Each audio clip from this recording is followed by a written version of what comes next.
I'm kind of done with the concept of Heat magic. I don't know. Maybe I'll be proven wrong when the playoffs come around this year. But I don't have much faith that there's any Heat voodoo magic left in this roster, to be completely honest. Jimmy Butler is not the same player he was a couple years ago. Bam Adebayo just seems to have reached his offensive peak. And I mean, I just don't know about the depth on this team either, to be completely honest. I look at this roster and I go, I don't love it. And look, that's kind of where we've been with the Heat roster the last couple of years. They made a run in the finals 2 years ago with a team that was not expected to do that. A team that was, I think, in a lot of people's minds, a first-round exit. And they shocked the world. And so, is it possible it happens again? Maybe. Is it likely? I think absolutely not. I am not a Heat believer at this point. I think this team is going to struggle, and I have a few reasons to explain why as well. Before we hop into the video, if you haven't already, make sure you hit that subscribe button. Help me push towards the 1,000 subscriber mark on the channel. I'm uploading pretty much every single day, multiple videos a day. Would really appreciate it if y'all do subscribe. Trying to get this channel monetized. Without further ado, let's hop right into it. Let's discuss. Starting off with their game tonight against the Toronto Raptors, a team that, while competitive, is not particularly great at all. They're trying to tank, basically, and they're playing very competitive basketball while doing it. But a game that you should not be losing nonetheless to a Raptors team that is one of the worst teams in the East and is not really, I don't think, in their plans to be a super competitive roster this year. Jimmy Butler, efficient-ish game, but not a lot of shot attempts, only 17 points. Bam Adebayo has 5 turnovers, 5 of 13 from the field. Yes, he had 20 rebounds and 7 assists, but come on. Tyler Hero has yet again looked like their best offensive player, their only real offensive player. Terry Rozier was good off the bench. The rest of the bench pieces did almost nothing. I mean, Jaime Jaquez has been fine. Pele Larson's actually been decent. Alec Burks, he had a big game against the Mavs last week, but Kevin Love's old. Duncan Robinson's a shooter, but meh. Haywood Highsmith also kind of meh. I mean, we're going to talk about this roster, but when you look at the Heat's performance so far this year, they're 9-9 in a very tough Eastern Conference. No, I'm sorry, not a very tough Eastern Conference, a relatively easy Eastern Conference. That puts them currently as the 5 seed, as I have their schedule pulled up. We'll come back to their schedule here in a second. But as of right now, 9-9 puts them as the 6th seed in the East, which, okay, I mean, it's fine, but they're 2 games above the 10 seed. You know what I mean? Like, they're not in a super comfortable position whatsoever. I get we're still early in the year. But the biggest reason to me why I am concerned about the future of the Heat is their schedule. And that's why I had their schedule pulled up. If you look at Tankathon's remaining strength of schedule, which is based on the overall winning percentage of the teams that you have left to play in the league, the Miami Heat have the 8th hardest, technically tied for 7th hardest strength of schedule remaining in the entire league. Not only that, look at the teams above them. Memphis, Sacramento, New Orleans, Minnesota, Utah, Clippers, and Dallas. What do those 7 teams have in common? They all play in the Western Conference. Miami has the hardest strength of schedule of any Eastern Conference team in the league left. And the only Eastern Conference team that's relatively close is Detroit. Outside of that, it's a big chunk down to the most of the rest of the Eastern Conference teams left. And that's not good at all for a team that is already struggling, losing games they shouldn't to a team like the Raptors today.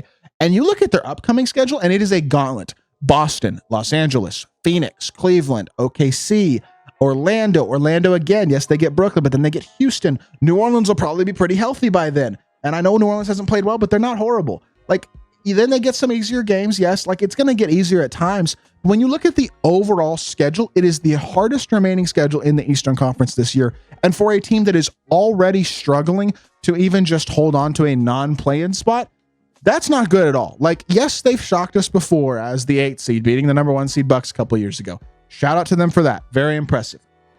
But I don't think this is the same team. I just don't. I'm going to be totally honest with y'all. Jimmy Butler is not the same player he was a couple years ago. His 3-ball has actually recently gotten a lot better. He's been shooting it a lot more efficiently these last few games.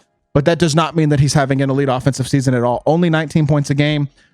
Decent, but not great efficiency by any means. I mean, what is his true shooting percentage? That'll tell us exactly how good he's been shooting the ball. And the answer is 63%. You know what? He's actually probably statistically the most efficient player on the team, pretty much, besides Alec Burks, who's not playing nearly as much.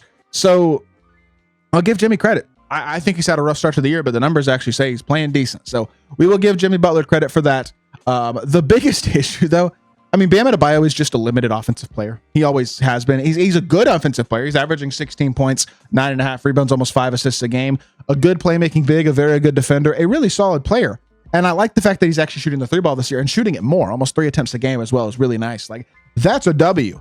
Bam is trying to expand his game, but his offensive ceiling is just not all that remarkably high for the second best player on the team. And Tyler Hero has been their best offensive player on a lot of nights this season, averaging almost 24 a game, 41% from the three-point line, which is really, really impressive.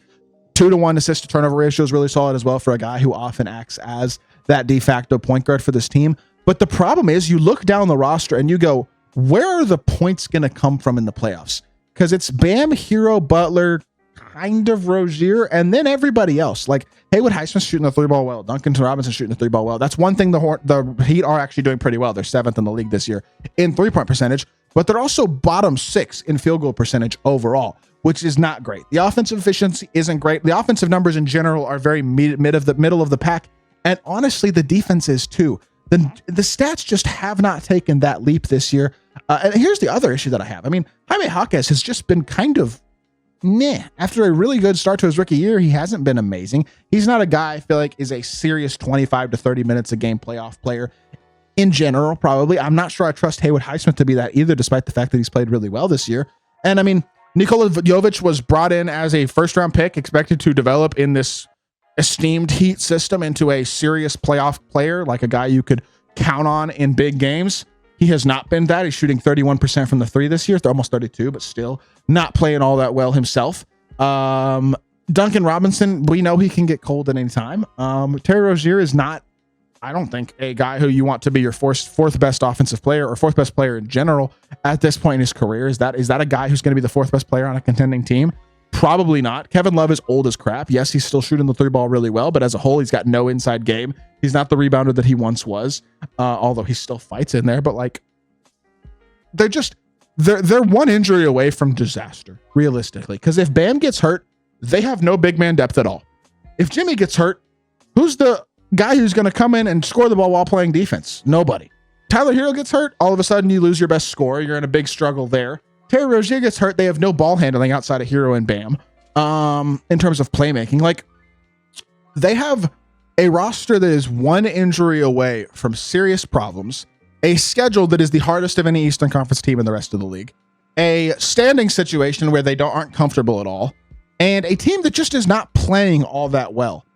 At the end of the day, y'all, Heat magic has been real for quite a while. They've done an incredible job of turning a lot of guys who weren't expected to be great players into really, really valuable high-level role players. They've been doing it for a long time. They've been able to multiple times make runs that were not expected at all into the finals, and unfortunately for them, never able to finish that in a title. But I kind of personally believe it's over. And I could be wrong. Maybe they'll come back this year and they'll shock me. They'll have a great second half of the season, overcome the schedule, and impress me in the first round of the playoffs and win a playoff series or two.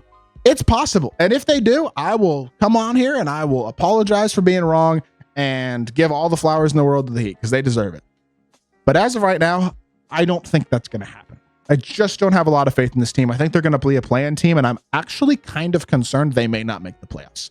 I think they will, but I don't think they'll go any further than the first round this year. I just don't have a lot of faith in the Miami Heat. I think this team has reached their ceiling, and I don't think they're going to be getting any better at this point. I'm not a big believer, in all honesty. It's a shame because the Heat have been really good for a long time, but I think they've kind of reached the end of this run with this iteration of the team anyway. So with that being said, that's going to do it for this video. I hope y'all did enjoy. If you did, make sure you hit that like button, leave a comment, and subscribe. I'll be back with more NBA content very, very soon, and I appreciate y'all. Peace.